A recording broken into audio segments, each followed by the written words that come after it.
अस्सलामुअलैकुम बिस्मिल्लाहिर्रहमानिर्रहीम। Welcome back to my channel एमर्स कोचिंग सेंटर। उम्मीद है कि आप तमाम लोग खैरियत से होंगे। तो आज स्टूडेंट्स हम लोग क्लास 9 की जो न्यू बुक आई है कंप्यूटर की, इससे पहले मैंने आपको क्लास 9 की ही न्यू बुक के जितने भी शॉर्ट क्वेश्चन हैं चैप्टर नंबर 1 के, उसको मैंने आपको कंप्लीट करवाया था नेशनल बुक फाउंडेशन के अकॉर्डिंग, फेडरल बोर्ड की न्यू बुक के अकॉर्डिंग। और आज हम लोग क्लास 9 के ही चैप्टर नंबर 1 के तमाम MCQs और उसके तमाम लॉन्ग क्वेश्चन आंसर्स देखेंगे, ताकि क्या हो सके आपके बोर्ड के पेपर्स की तैयारी हो सके। स्टूडेंट, अगर आपको इस तरह की और वीडियोस चाहिए, मुख्तलिफ सब्जेक्ट्स के चाहिए, तो मेरे चैनल को लाइक और सब्सक्राइब करो, बेल के आइकन को क्लिक करो, ताकि मैं आपको रेगुलर बेसिस में इस तरह के सवालात और इसके जवाबात स्टूडेंट्स देते रहूँ। ठीक है, तो चलो आ जाओ। हमारे पास न्यू बुक चैप्टर 1 है आपके पास। कौन सा है आपके पास? जो है वो स्टूडेंट आपके पास है कंप्यूटर सिस्टम, जिसके अंदर कुछ मल्टीपल चूज़ क्वेश्चन है। उसको देख लेते हैं कि आपके इसमें कौन कौन से MCQs ठीक हैं, कौन कौन से नहीं हैं। ठीक है, लिखा है what is the machine was capable of taking input from punch card and storing a data in memory. Abacus के ज़रिए होता है, एनालिटिकल इंजन के ज़रिए होता है, टैबुलेटिंग मशीन के ज़रिए डिफरेंशियल एनालाइजेशन होता है। ठीक है, तो ऑप्शन नंबर सी जो है स्टूडेंट इसका क्या होगा आपके पास? करेक्ट होगा। ठीक है, हो सकता है बाई चांस कोई ऐसे MCQs जिसके गलत टिक लग गया हो, तो आपने कमेंट करके ज़रूर बताना है स्टूडेंट। ठीक है, फिर इसके बाद हमारे पास नेक्स्ट MCQs है, उसको देखते हैं और उसको चेक करते हैं कि हमारे पास क्या होगा। ठीक है, तो नेक्स्ट MCQs है हमारे पास, लिखा है what technology replace vacuum tube in second generation of computer. कौन से टेक्नोलॉजी ने रिप्लेस कर दिया था वैक्यूम को? तो स्टूडेंट ट्रांजिस्टर किया था जो सेकंड जनरेशन ऑफ कंप्यूटर का आपको याद हो। ठीक है, तो ट्रांजिस्टर क्या होगा स्टूडेंट? करेक्ट होगा। सब में लिखा हुआ मैंने करेक्ट, ताकि आपको पता चल सके कि आखिर है क्या। ठीक है, नेक्स्ट MCQ से स्टूडेंट हमारे पास, उसको देख लेते हैं। नेक्स्ट MCQ जो है हमारे पास वो स्टूडेंट हैं, वो हमारे पास है MCQs नंबर 3। लिखा है which computer generation introduce used integrated circuit. तो integrated circuit student third generation of computer के अंदर था, तो ये हमारे पास करेक्ट ऑप्शन होगा। उसके बाद लिखा है which of the following is an example of natural system. Natural system student human body is a natural system होता है। ठीक है, तो ये हमारे पास क्या हो जाएगा? एग्जाम्पल हो जाएगा। ठीक है, फिर उसके बाद MCQs number 5 which of the component of the micro processor control the working of input output device and storage device. तो कौन सा करता है स्टूडेंट? तो कंट्रोल यूनिट ही असल में क्या करता है? कंट्रोल करता है तमाम चीज़ों को। ठीक है, उसके बाद हमारे पास ऑप्शन नंबर बी करेक्ट है। Which types of memory retain the data even the computer is turn off. अगर कंप्यूटर टर्न ऑफ भी हो जाए तो भी डेटा क्या हो स्टूडेंट? रिटेन रहे, तो वो हमारे पास कौन सा होता है स्टूडेंट? रोम होता है। क्या होता है? रोम। ऑप्शन नंबर बी इसका करेक्ट। फिर उसके बाद स्टूडेंट हमारे पास नेक्स्ट MCQs देखते हैं और फिर उसके क्वेश्चन आंसर देखेंगे। ठीक है, what is the main purpose of cache memory. Cache memory का पर्पस क्या होता है? Provide the high speed of storage, मतलब फास्टेस्ट स्पीड में क्या कर देता है स्टूडेंट? आपको मेमोरी प्रोवाइड कर देता है। What is the smallest unit of memory in digital computer. Digital computer के अंदर स्मॉलेस्ट मेमोरी क्या होती है स्टूडेंट? ये बताना है आपको। तो स्मॉलेस्ट होता है स्टूडेंट बिट होता है। ठीक है, क्या होता है? बिट। उसके बाद हमारे पास लिखा है which memory type use laser beam to read and write the data. कौन सा मेमोरी है जो लेज़र बीम को यूज़ करते हैं? तो स्टूडेंट ऑप्टिकल मेमोरी। देखो ऑप्शन नंबर बी से करेक्ट ऑप्शन, ऑप्टिकल मेमोरी हमारे पास ये क्या होगा? करेक्ट होगा। 10वां in von Neumann architecture where are the architecture data and program data store. कहाँ डेटा स्टोर होता था उनका? In same memory unit. कहाँ? सेम मेमोरी यूनिट में ही इनका डेटा स्टोर होता था। 11 what is the primary function of the buses in a computer memory system. Primary क्या होता है हमारे पास? तो स्टूडेंट हमारे पास क्या? Transmit the data between the component. ठीक है, what is the primary function of the presentation layer in OSI model. OSI model में आपने बताना है, तो स्टूडेंट इसका जो ऑप्शन होगा वो क्या होगा? Converting in the standard form. वो क्या करता है? वो स्टैंडर्ड फॉर्म में इसको कन्वर्ट कर देता है। ठीक है, in which network topologies data transmission unidirection like radio और टेलीविजन ब्रॉडकास्ट। ठीक है, इसमें बताना है कौन सा यूनिट ट्रांजेक्शन होता है। ठीक है, तो यूनिट डायरेक्शनल होता है, सॉरी। तो ये होता है हमारे पास रिंग टोपोलॉजी। ठीक है, इन तमाम के बारे में हम पढ़ेंगे आगे।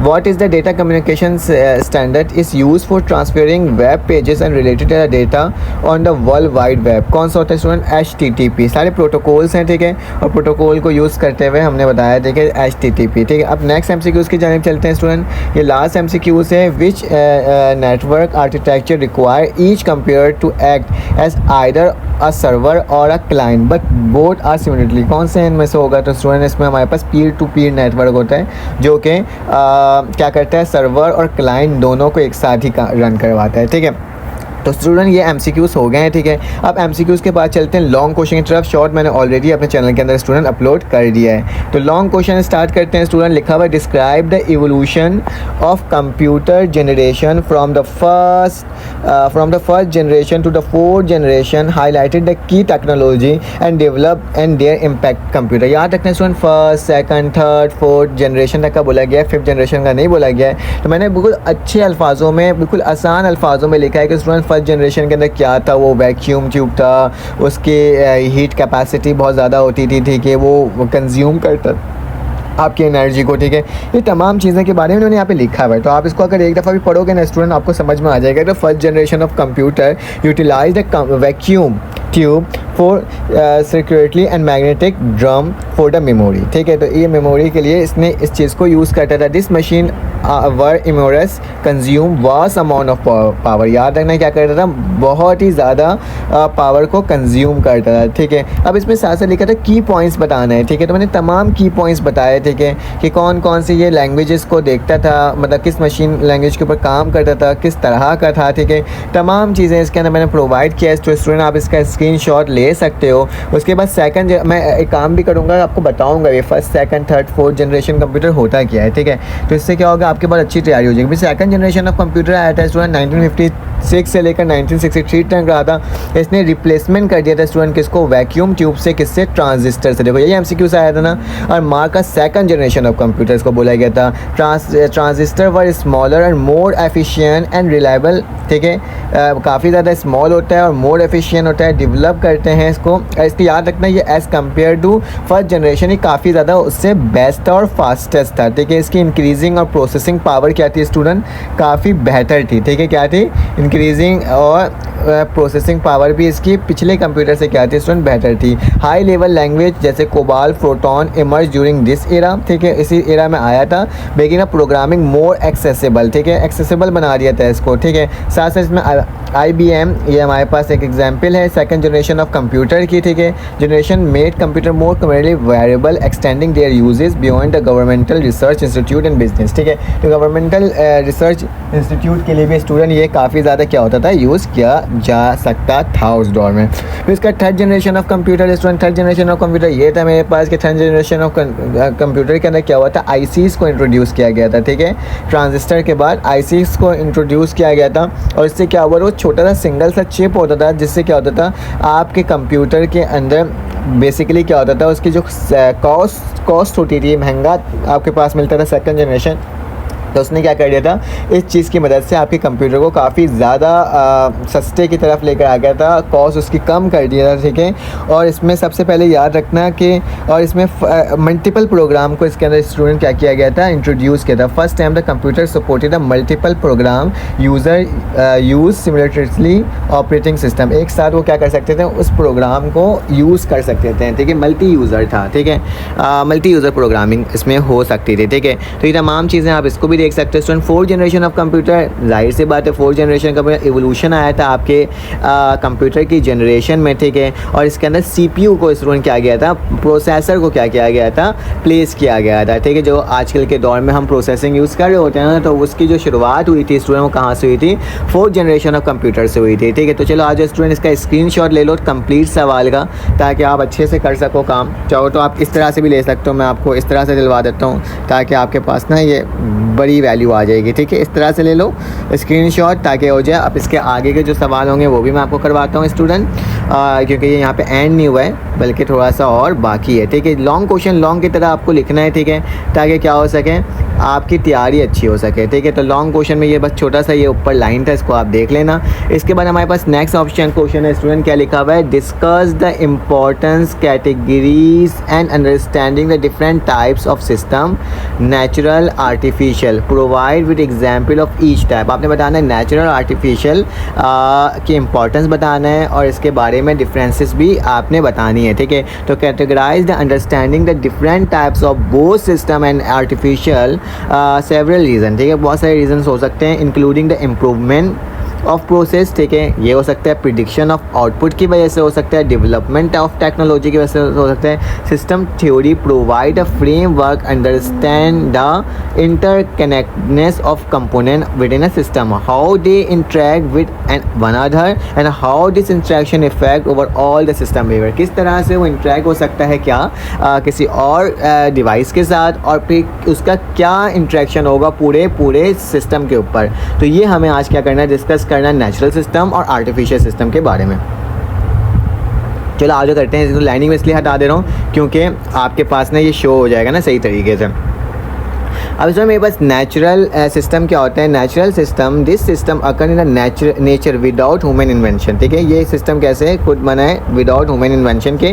दे are self regulating, maintain equilibrium through process like feedback loops. ठीक है, understanding the natural system is the vital for the managing the ecosystem, addressing the environmental issue and prediction the natural phenomena. Example include the water cycle, water cycle खुद ही बना है ना। Weather pattern खुद ही बना हुआ है। Ecosystem such as forest of coral reefs, ठीक है, instead of understanding water cycle helping to managing the water resource and prediction drought। ठीक है, याद रखते हैं इसमें साफ साफ ये लिखा हुआ कि नेचुरल सिस्टम जो खुद ब खुद ही बने किसी ह्यूमन की इन्वेंशन के बगैर, that is called natural system. ठीक है, और आर्टिफिशियल सिस्टम क्या होगा, जिसको क्या करे एक इंसान बनाए, जैसे कंप्यूटर एक इंसान ने बनाया। ठीक है, तो इस तरह की चीज़ों को हम क्या कहेंगे स्टूडेंट, टेक्नोलॉजी के ज़रिए बनाना और टेक्नोलॉजी के अंदर एडवांस लाना, उसी चीज़ को और बेहतर और इम्प्रूव कर देना, that is called artificial system के अंदर आ जाएगा। तो आप इन दोनों का देख लेना स्टूडेंट। ठीक है, स्क्रीनशॉट भी ले लेना। ठीक है, यहाँ पे ये सवाल यहाँ से स्टार्ट है। ठीक है, और यहाँ पे क्या हो गया स्टूडेंट, एन हो गया। आई थिंक सो मुझे इसको उस तरह से करके दिखाने की ज़रूरत नहीं पड़ेगी, आप ऐसे ही ले लोगे। ठीक है, तो एमर्स कोचिंग सेंटर को प्लीज़ चैनल को लाइक और सब्सक्राइब करो student. Explain and the character and potential challenges associate with the 5th generation of computer. ठीक है, 5th जनरेशन ऑफ कंप्यूटर के बारे में आपने डिस्कस करना है और अपने बारे में बताना है। जिस तरह का सवाल है मैंने उस तरह के ही आपको क्या स्टूडेंट जवाब दिया है। ठीक है, तो 5th generation of computer incorporate artificial intelligence. याद रखना ये artificial intelligence and natural language processing मतलब NLP के ऊपर डिपेंड करती है। ठीक है, this systems strive a higher level cognitive function like understanding, generating the language, making decision and solving the complex problem simultaneously. ठीक है, तो आई थिंक सो मुझे इसको उर्दू में डिक्टेट करके बताने की ज़रूरत भी नहीं है, बता ही दिया होगा आपको, पता चली गया होगा। ठीक है, तो स्टूडेंट फिर इसके बाद मेरे पास यहाँ पे लिखा हुआ है स्टूडेंट इसका आगे कैरेक्टरिस्टिक क्या क्या है 5th जनरेशन ऑफ कंप्यूटर की। देखो मैंने कितने अच्छे से और कितने ब्रीफली आपको बताने की कोशिश की है। कैरेक्टरिस्टिक आप लिखो, चैलेंजेस लिखो, इम्प्लीकेशन लिखो फॉर सोसाइटी, किस तरह से इम्प्लीमेंट हुआ है। तो देखो हर चीज़ के बारे में लिखा। आपको अगर इतना बड़ा नहीं लिखना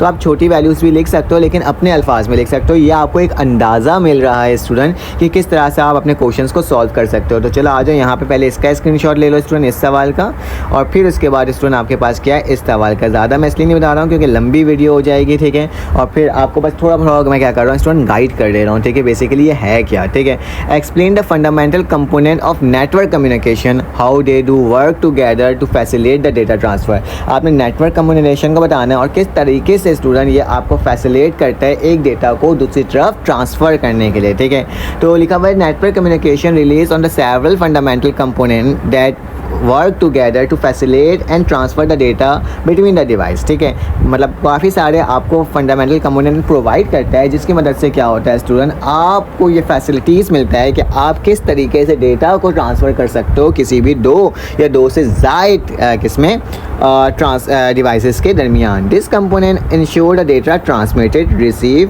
proceed and correctly across the network. ठीक है, तो ये क्या करता है, ये चीज़ इस चीज़ को इंश्योर करता है कि डेटा जो जा रहा है वो क्या सही से जा रहा है, रिसीव हो रहा है, नहीं हो रहा। नेटवर्क के बारे में ये क्या करता है, देखता है। ठीक है, तो हमारे पास तीन ये इस तरह के मैंने यहाँ पे आपको शो किया कि सेंडर, रिसीवर, ट्रांसमिशन मिल गया। ठीक है, तो सेंडर क्या होता है बेटा, सोर्स होता है। रिसीवर क्या होता है, डेस्टिनेशन होता है। ठीक है, ट्रांसमिशन क्या होता है, किसके ज़रिए से स्टूडेंट क्या हो रहा है, आपका डेटा ट्रांसफ़र हो रहा है। ठीक है, किसी चीज़ को भी सेंड करना चाहते हो तो वो एज अ सोर्स होगा, वो एज अ सोर्स आपके पास लेगा। ठीक है, कम्युनिकेशन के, और वो क्या करेगा, जनरेटिंग करेगा, सेंडिंग डेटा करेगा। ठीक है, किसको, जिस सर्वर के ऊपर जा रहा होगा। ठीक है, तो ट्रांसमिशन मीडियम क्या करेगा, उसको प्रोवाइड करेगा कि जो डेटा ट्रांसफ़र करना है वो किस तरह से जाएगा, कौन सा पैटर्न है, क्या वायरलेस है या फिर इथरनेट केबल्स है या फिर फाइबर ऑप्टिक्स केबल्स है, किस मदद से जा रहा है, वो मीडियम हमारे पास क्या होता है, मीडियम बोलते हैं, transmission medium.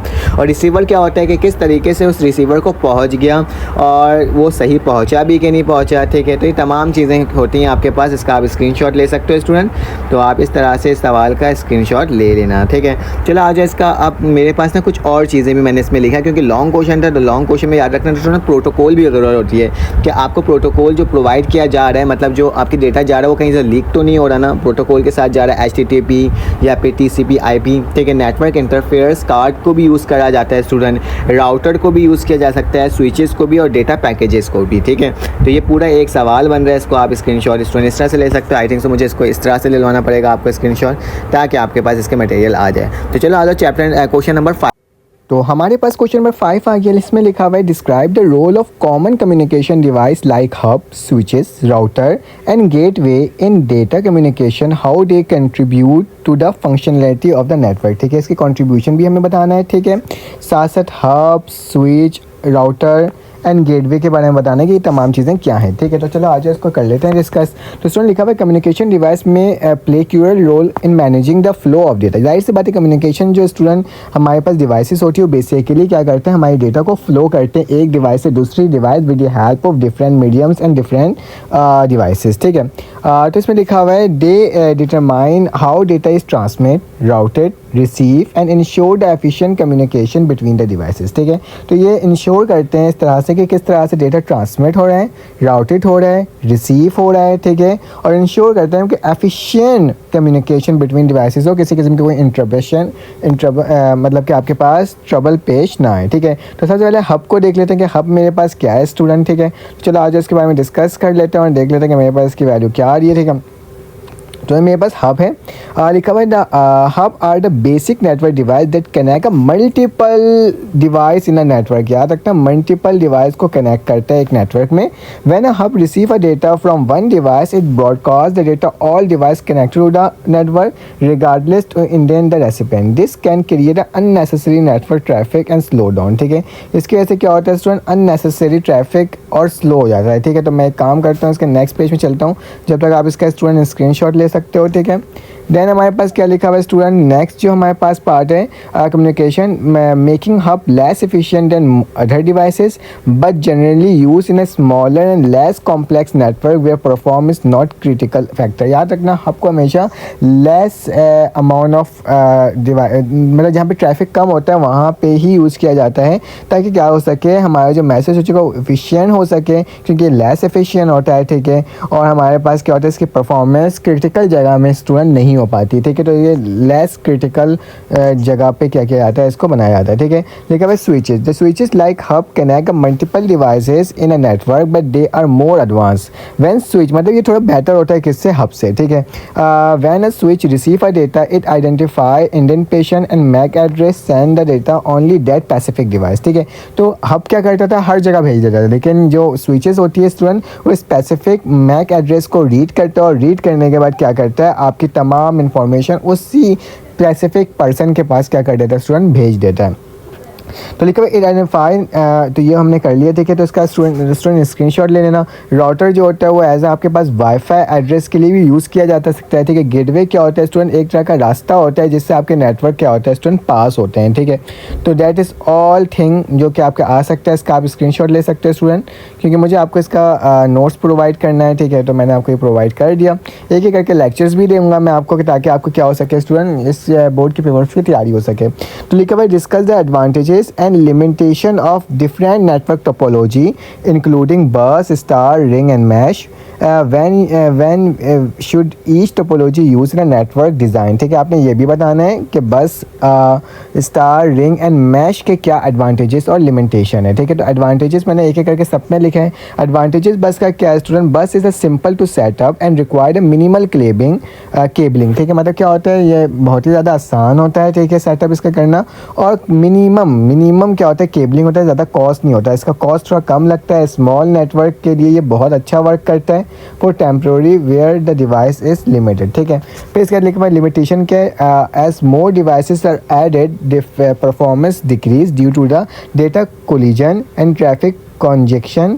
A single failure in the main cable can bring down the entire network. अगर एक भी केबल स्टूडेंट क्या हो गया कहीं से ब्रेक होता है तो आपका पूरा इंटायर जो वो होगा, वो तमाम क्या हो जाएगा, बेकार हो जाएगा। याद रखना बस टोपोलॉजी हमारे पास क्या है, एडवांटेजेस मैंने बता दिया कि हमारे पास क्या होता है, सिंपल होता है। और लिमिटेशन क्या है स्टूडेंट्स की, लिमिटेशन क्या है कि बहुत ज़्यादा डिवाइसेस नहीं लगा सकते हैं। Use case, bus topology is the best suited for small simple network such as small office और टेस्टिंग इन्वायरमेंट। ठीक है, इन तमाम जगह बस टोपोलॉजी को आप यूज़ कर सकते हो। ठीक है, चलो आज नेक्स्ट पेज की तरफ चलते हैं। आप इसका स्टूडेंट स्क्रीनशॉट ले सकते हो। ठीक है, फिर उसके बाद मेरे पास स्टूडेंट नेक्स्ट आता है कौन सा, स्टार टोपोलॉजी। तो स्टार टोपोलॉजी के एडवांटेजेस क्या है, star topology is highly reliable if one device और cable fail the rest of network remain unaffected. ठीक है, अगर एक भी स्टूडेंट क्या हो जाए, हमारे पास तार ख़राब हो जाए तो आपके डिवाइस में बाकी जो कंप्यूटर है ना स्टार के, वो क्या होंगे स्टूडेंट, वर्क करेंगे, इससे फ़र्क नहीं पड़ेगा उसको। ठीक, वो एक डिवाइस क्या होगा स्टूडेंट, रुक जाएगा। ठीक है, it is also offer better performance देता है। Each device is own connection to a central hub और स्विच, और हर डिवाइस का अपना ओन कनेक्शन होता है, उसका सेंट्रल हब से होता है। ठीक है, लिमिटेशन के द सेंट्रल डिवाइसेस हब और switch is a point of failure if goes down the entire network distributor. अगर स्टूडेंट, इसकी लिमिटेशन क्या है कि अगर हमारे पास हब या स्विच ख़राब हो जाता है या उसमें कोई इफेक्ट आता है तो हमारा इंटायर प्रोग्राम जो होगा, तो मुख्तलिफ जो स्टार टोपोलॉजी के मदद से कंप्यूटर कनेक्टेड होंगे वो क्या हो जाएगा, डिस्टर्ब हो जाएगा, और फिर क्या होगा, मसले मसाइल पैदा होंगे। तो इसकी लिमिटेशन ये हो गया। Use case, star topology is widely use in home and office network where the reliability and stability are important. Is also popular to for choice network where access act at a central hub. अगर जहाँ पे central hub हो रहा है तो वहाँ पे star topology को यूज़ किया जा सकता है। ठीक है, फिर स्टूडेंट लिखा हुआ है रिंग टोपोलॉजी। तो रिंग टोपोलॉजी इसका स्क्रीनशॉट ले लेना स्टूडेंट। ठीक है, स्टार टोपोलॉजी के। तो रिंग टोपोलॉजी में आ गए। रिंग टोपोलॉजी में हमारे स्टूडेंट क्या होता है, advantages. Ring topology ensure the data travel in one direction. Ring topology क्या करता है, डेटा को एक तरफ डायरेक्शन में करता है, reducing the chance of collision. तो इससे कोलिजन जो होता है स्टूडेंट बहुत कम हो जाता है। It is easier to troubleshoot. इसको ट्रबल शूट मतलब इसको सॉल्व करना बड़ा आसान है। As data flow is predictable and flow the definite part. ठीक है, फेलियर क्या student, cable device ring take down the entire network, adding removing device can be disruptive to the network. याद रखना, क्योंकि रिंग और रिंग में से अगर एक भी टायर क्या होता है स्टूडेंट, वायर क्या होता है, डिस्टर्ब होती है, तो पूरा इंटायर प्रोग्राम क्या हो जाता है स्टूडेंट, हमारे पास ख़त्म हो जाता है। बस टोपोलॉजी को स्टूडेंट रिंग टोपोलॉजी को हम यूज़ कर सकते हैं नेटवर्क इंटीग्रिटी और transmission are important such as more fibre optic cables के ज़रिए भी किया जा सकता है। ठीक है, रिंग टोपोलॉजी को।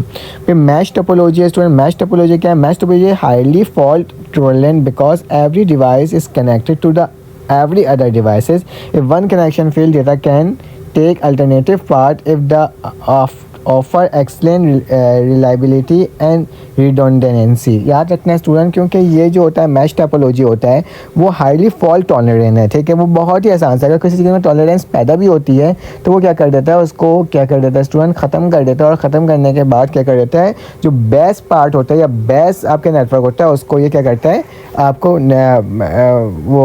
वो यूज़ करना स्टार्ट कर देता है। ठीक है, लिमिटेशन क्या है मैश टोपोलॉजी की, एक्सपेंसिव है, कॉम्प्लेक्स है। ठीक है, और यूज़ केस मैश टोपोलॉजी को लार्ज मिशन क्रिटिकल नेटवर्क में यूज़ किया जा सकता है। What is OSI model and how does it help to understanding the process of data communication, explain of the 7 layer and their function. 7 layer बताना है student और बताना है किस तरह से काम कर सकते हैं। तो OSI मॉडल को स्टूडेंट बोलते हैं open system interconnection model of conceptual framework that understands the function of the telecommunication और communicating the system in 7 distinct layer. It help, ठीक है, ये हेल्प भी करते हैं। किस बेसिस पर करता है मैं आपको बता देता हूँ, तमाम लेयर्स को बताऊंगा आपको। ठीक है, कि मैं तमाम चीज़ें बताया। ठीक है, तो 7 लेयर्स जो स्टूडेंट है, ये ऊपर वही चीज़ लिखना है तो आप लिख सकते हो या डायरेक्टली ये भी लिख सकते हो।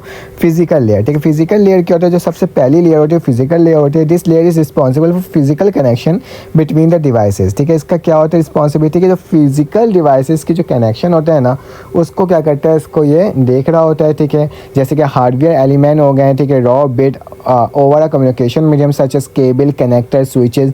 Physical layer manage how data is physically transmitted. ठीक है, इलेक्ट्रिकल सिग्नल और लाइट पल्सेस। ठीक है, जैसे कि किस तरीके से आपका डेटा ट्रांसफ़र हो सकता है, तो फिजिकल कनेक्शन जो होता है, फिजिकल लेयर होता है, वो इस चीज़ को इंश्योर कर रहा होता है और ये कर रहा होता है कि बेस्ट तरीके से क्या हो सके, रिजल्ट आ सके। Data link layer student second है हमारे पास। Data link layer ensure the reliable transmission of data across the physical network. तो बोला जाए डेटा लिंक लेयर क्या करता है कि आपकी जो डेटा है वो ट्रांसफ़र हो रहा है ना, तो इंश्योर करता है कि डेटा क्या हो स्टूडेंट, रिलायबल ट्रांसमिशन हो, ठीक है, किसी किस्म में कोई इंटरप्ट ना आए। In package raw bit into the frame and handle error detection and correction, ठीक है, इसके अंदर एरर डिटेक्शन भी है और करेक्शन भी करता है, ठीक है। और बिट फ्रेम के ज़रिए क्या होता है, इसके स्टूडेंट पैकेजेस साइन होते हैं, ठीक है। This layer is divided into 2 sub layer, media access control layer which manage the access to transmission the medium and logic link control layer, तो इसको बोलते हैं which handle the frame synchronisation, ठीक है। फ्रेम सिंक्रोनाइजेशन के लिए logic वाला use होता है, ठीक है। और स्टूडेंट हमारे पास मीडियम को के बेसिस पे ट्रांसफ़र होने पे हमारे मीडिया एक्सेस कंट्रोल लेयर को यूज़ किया जा सकता है, ठीक है। फिर इसको लिखा हुआ है नेटवर्क लेयर। जाहिर सी बात है नेटवर्क को कंट्रोल करना, नेटवर्क को बेस करना, नेटवर्क को ईजीएस्ट फॉर्म में वो करना, तो आईपी एड्रेस से रिलेटेड तमाम चीज़ें जो होती है स्टूडेंट वो नेटवर्क लेयर में हमारे पास होती है, ठीक है। फिर नेक्स्ट चलते हैं और देखते हैं कि मेरे पास क्या है, ट्रांसपोर्ट लेयर। तो ट्रांसपोर्ट लेयर बोलता है कि एंड टू एंड कम्युनिकेशन जो होती है डिवाइसेस के दरमियान, उसमें क्या हो स्टूडेंट मैनेजिंग करता है उसके डेटा सेगमेंटेशन को, फ्लो कंट्रोल करता है, एरर करेक्शन करता है, ensure that the deliver error free in a sequence with no loss and duplication. याद रखना मैंने बहुत ही आसान अल्फाजों में लिखवाया है स्टूडेंट, आप अगर एक बार इसको पढ़ भी लोगे ना तो आपका सवाल आराम से क्या हो जाएगा, सॉल्व हो जाएगा। फिर session layer, session layer is manage the control the connection between the devices, ठीक है, कनेक्शन कंट्रोल करता है बिटवीन द डिवाइसेस के दरमियान, मेंटेन करता है, टर्मिनेट करता है, ठीक है। It is responsible for session management and synchronisation, ensuring the data stream properly organise and long lasting communication between the system are maintain, ठीक है। किस तरह से सिस्टम मेंटेन रहेगा, किस तरह से जो आपके पास सेशन होगा उसको किस तरह से इंश्योर करेगा डेटा क्या हो सके स्टूडेंट ऑर्गेनाइज फॉर्म में जाए और आराम से क्या हो सके, सहन हो सके। स्टूडेंट 6 लेयर होता है presentation layer. The presentation layer is translating the encrypting the corresponding the data ensure the data send by the application layer one system is readable, ठीक है। तो इसमें ये बोला जा रहा है कि रिप्रेजेंटेशन लेयर क्या कहता है, जिस डिवाइस से डेटा सेंड किया जा रहा है और जिसको सेंड किया जा रहा है वही रीड करे, उसके अलावा कोई दूसरा ना करे, ठीक है। फिर स्टूडेंट हमारे पास ये वाली टर्म है application layer. Application layer are provide to interface between the end user the network, मतलब किस तरह से नेटवर्क सपोर्ट एप्लीकेशन को ये क्या करता है स्टूडेंट करता है, सच एस ईमेल हो गया, फाइल ट्रांसफ़र हो गया, ब्राउजिंग हो गया, प्रोटोकॉल्स हो गए, ठीक है। तमाम चीज़ों को किस तरह से कंट्रोल करना है, किस तरह से मैनेज करना है, ये हमारे पास एप्लीकेशन लेयर में आता है, ठीक है। तो स्टूडेंट इसका स्क्रीनशॉट भी आप साथ साथ ले ही लिए होगे। इसके लिखा हुआ है explain the evolution of internet from the origin to modern day global network, what is the major technology advancement contribute. देखो याद रखना मैंने इसको अपने अल्फाज में लिखा है, ये भी आप अपने अल्फाज में लिख सकते हो। तो स्टूडेंट आपने स्क्रीनशॉट ले लेना है इस सवाल का, ठीक है, ताकि क्या हो सके आप आराम से क्या कर सको इस सवाल को और अपने अंदाज में लिख सको, ठीक है। फिर इसका लिखा हुआ बेटा तमाम ईयर्स के हिसाब से भी मैंने यहाँ पे बयान किया है, ठीक है। 1992 में क्या था, 2000 में क्या था, आपको इतना लिखने की ज़रूरत नहीं है, लेकिन इतना लिखना जो बेस्ट तरीके से एक्सटर्नल को समझ में आ सके, ठीक है। क्वेश्चन 9 में लिखा हुआ है student discuss the advance and disadvantages of internet considering the factor of the global connectivity information across the privacy concern and digital addiction, ठीक है। ये भी अपने अल्फाज में लिखना है स्टूडेंट, तो इसको भी आप अपने अल्फाज में लिख लेना, ठीक है। कोई ख़ास इसमें वर्डिंग नहीं है, एडवांटेजेस बताना है ग्लोबल कनेक्टिविटी के बारे में, ठीक है। तो ये तमाम चीज़ें स्टूडेंट एडवांटेजेस के साथ साथ यहाँ से भी स्क्रीनशॉट आप ले सकते हो, ठीक है। देन ये भी आपका ही है, ठीक है। चलो आज अब नेक्स्ट पेज में चलते हैं। आई थिंक अब आखिरी सवाल आ गया है, ठीक है, ये भी वहीं का हिस्सा है। Explore the common application of internet and their impact of various aspects of society including communication, education, business, entertainment and researches। याद रखना ये तमाम चीज़ें ना अपने अल्फाज में लिखने वाले सवाल आते हैं, ठीक है। तभी मैं इसको एक्सप्लेन नहीं कर रहा हूँ क्योंकि सिंपल सी वर्डिंग में लिखा हुआ है स्टूडेंट, अगर आप चाहो तो इसको लिख सकते हो, अगर आपको और अपनी वर्डिंग में लिखना है तो आप अपनी वर्डिंग में लिख सकते हो। मेरा मकसद ये है कि आपको तमाम चीज़ें प्रोवाइड करूँ ताकि क्या हो सके आप तक तमाम चीज़ें पहुँच जाए। स्टूडेंट अगर आपको मेरी वीडियो अच्छी लगी तो प्लीज़ चैनल को लाइक और सब्सक्राइब करना, बेल के आइकन क्लिक करना ताकि आपको इस तरह की तमाम वीडियोज़ वक्त पर और फ़ौरन से मिल सके। तो एमर्स कोचिंग सेंटर को आपकी सब्सक्राइब की काफ़ी ज़्यादा ज़रूरत है। इंशाल्लाह आपकी वीडियो के साथ हम फिर से मुलाकात करेंगे। जब तक के लिए अपना ख्याल रखें, अपने दुआओं में याद रखें। अल्लाह हाफ़िज़।